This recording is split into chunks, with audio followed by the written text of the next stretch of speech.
Sriram Sagar project spillway గేట్ల వద్ద శనివారం మధ్యాహ్నం చేపలు పట్టే వ్యక్తి గల్లంతయ్యాడు. దీనితో స్పిల్వే గేట్లను తాత్కాలికంగా మూసివేసినట్లు ప్రాజెక్టు అధికారులు ప్రకటించారు.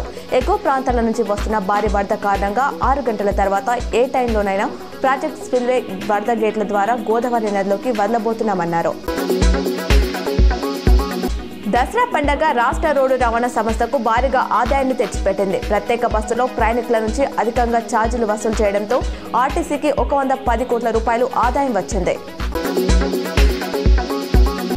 ఓటు చోరీ ప్రజల్లో అవగాహన పెంచేందుకు విస్తృత స్థాయిలో సంతకాల సేకరణ ఉద్యమాన్ని చేపట్టాలని టీపీసీసీ అధ్యక్షుడు మహేష్ కుమార్ గౌడ్, పార్టీ రాష్ట్ర ఇన్ఛార్జ్ మీనాక్షి నటరాజన్ పార్టీ శ్రేణులకు పిలుపునిచ్చారు.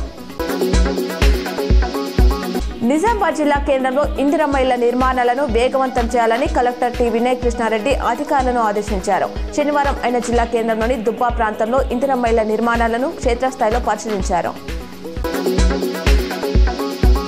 ఎడపల్లి మండల కేంద్రంలో శనివారం సాయంత్రం బతుకమ్మ సంబురాలు అంబరాన్ని అంటాయి. పెద్ద ఎత్తున గ్రామస్తులు, మహిళలు, యువతులు బతుకమ్మ ఆడిపాడి సందడి చేశారు.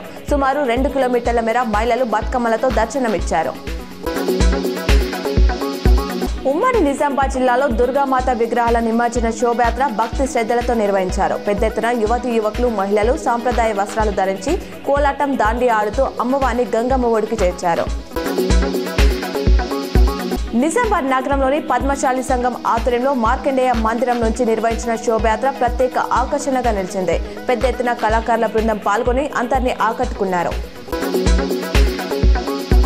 నగరంలోని గుప్పన్పల్లిలో ప్రతిష్ఠించిన దుర్గామాత విగ్రహ నిమజ్జన శోభయాత్ర శనివారం రాత్రి వైభవంగా నిర్వహించారు. చిన్నారుల సాంప్రదాయ నృత్యాలు అందరినీ ఆకర్షించాయి.